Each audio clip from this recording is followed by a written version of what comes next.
ফরিদপুরে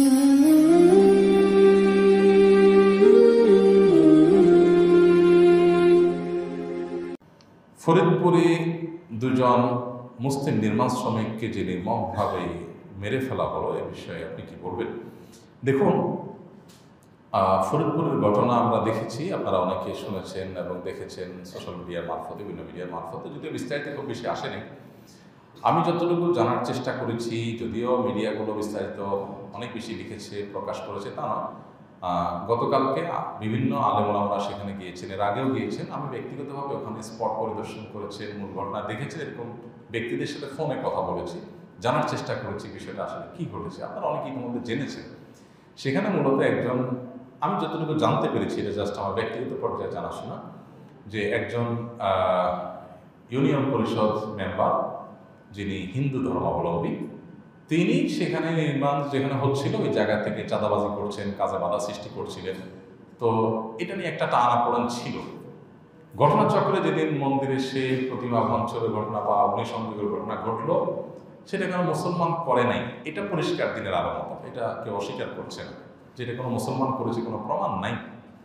তো এই ঘটনায় ওই সেই ইউনিয়ন পরিষদ সদস্য তিনি সুযোগ নিয়ে দেখলেন যে এই উসিলায় ওই মন্দিরের পাশেই নির্মাণের কাজটা চলতেছে, এদের উদরপিণ্ডি বুদুর ঘাড়ে চাপিয়ে এদেরকে হামলা করার একটা সুযোগ, প্রতিশোধ নেওয়ার একটা সুযোগ, যেহেতু চাঁদাবাজি ওখানে কাজে বাধা দেওয়ার যে ওনার এজেন্ডা, সেটা এরা বাধা দিচ্ছিল, মানতেছিল না। এই উসিলায় তাদেরকে সাহায্য করার জন্য উনি এখানে এই হামলার ব্যবস্থা করেছেন। তার নেতৃত্বে স্থানীয় আপনার ইউনিয়ন পরিষদ চেয়ারম্যান এবং হিন্দুরা সবাই মিলে তখন সেখানে আক্রমণ করে দুইটা নিরীহ তাজা প্রাণ সেখানে শেষ করে দেয় এবং খুবই দুর্ভাগ্যজনক, খুবই ন্যাক্কারজনক এবং জঘন্য ঘটনা সেখানে ঘটেছে। বাংলাদেশের ইতিহাসে তার ঘটনা খুব বেশি ঘটেনি ইতিপূর্বে। তো এখানে মূল বিষয়টা যেটা হয়, আমরা প্রায় দেখি এই জাতীয় ঘটনাগুলোতে রাজনৈতিক কোনো এজেন্ডা কিংবা নিজেদের কোনো স্বার্থ সিদ্ধির জন্য এই ইস্যুগুলো ঘটানো হয় এবং সেগুলোতে দেখা যায় নানা রকম ধোঁয়াশা তৈরি করা হয়। এগুলোকে আমাদের খুব বিচক্ষণতার সাথে দেখতে হবে যে এখানে উদরপিণ্ডি বোদর ঘাড়ে চাপিয়ে কারা ঘোলা পানিতে মাছ শিকার করতে চায়, কেন করতে চায়, খুব বুদ্ধিদীপ্তভাবে পদক্ষেপ নিতে হবে এবং অনুভব করার চেষ্টা করতে হবে বিষয়টা কী। তো এখানে ওই ইউনিয়ন পরিষদের সেই সদস্য, ইউপি সদস্য অথবা আরও যারা আছে, তাদের মানে নিকৃষ্ট আপনার চিন্তাভাবনা এবং ক্ষুদ্র স্বার্থ, অবৈধ স্বার্থ, সেটা তারা উদ্ধার করতে গিয়ে এই ধরনের একটা ঘটনা যদি ঘটিয়ে থাকে, তো সেটা দ্রুততার সাথে বিচার নিশ্চিত করা দরকার, দৃষ্টান্তমূলক শাস্তি হওয়া দরকার। তা না হলে এখান থেকে ভুল বার্তা যাবে, মানুষ ভুল মেসেজ গ্রহণ করবে। এবং সেটা স্পর্শকাতরটা আপনারা জানেন, ইতিমধ্যে সোশ্যাল মিডিয়াতে বোধহয় বগুড়ার এক হিন্দু যুবক বোধহয় উগ্র কথাবার্তা লিখেছে এবং তাকে পুলিশ গ্রেপ্তার করেছে। তার উপযুক্ত শাস্তি হওয়া উচিত। সাম্প্রদায়িক সম্প্রীতির ব্যাপারে আমি প্রায় বলি, বাংলাদেশে মানুষের চেয়ে সাম্প্রদায়িক সম্প্রীতির উজ্জ্বল দৃষ্টান্ত রাখা মানুষের সংখ্যা পৃথিবীতে খুব বেশি নেই। এদেশের মানুষের অনেক সমালোচনার দিক থাকলেও আমাদের বহু ভালো দিকের মধ্যে থেকে একটা হলো যে আমাদের দেশের মানুষ অত্যন্ত সহনশীল, এবং এটার মূল ক্রেডিটটা এদেশের আলেম সমাজের, ওলামায়ে কেরামের। কারণ এদেশের মসজিদের মিম্বর থেকে, এদেশের মাহফিলের মঞ্চ থেকে, এদেশের ওলামায়ে কেরামের মুখ এবং মাইকগুলো থেকে কখনো অন্য ধর্মাবলম্বী মানুষদের উপরে চড়াও হওয়ার শিক্ষা দেওয়া হয় না, বরং এর বিপরীতে ওলামায়ে কেরাম সবসময় মানুষকে সহনশীল রাখার চেষ্টা করেন। এত আলেম ওলামা, এত ওয়াজ মাহফিল, এত মসজিদ মাদ্রাসা, এত দিনদার মানুষ থাকা সত্ত্বেও এদেশে হিন্দু, খ্রিস্টান, বৌদ্ধ, অন্যান্য ধর্মের মানুষরা অনেক প্রশান্তিতে থাকেন, অনেক আরামে থাকেন। উল্লেখযোগ্য কোনো ন্যাক্কারজনক ঘটনা ঘটে না। বিচ্ছিন্ন যেগুলো ঘটে এগুলোর ম্যাক্সিমামই রাজনৈতিক স্বার্থ হাসিল করার জন্য তৃতীয় পক্ষ কেউ করেন এবং সেটাকে ধর্মীয় প্রলেপ দেন দিয়ে সেটা থেকে সুবিধা হাসিল করার চেষ্টা করেন। তো এদেশের মানুষের সেই সাম্প্রদায়িক সম্প্রীতির যে সৌন্দর্য, এটা নষ্ট করার কোনো প্রকার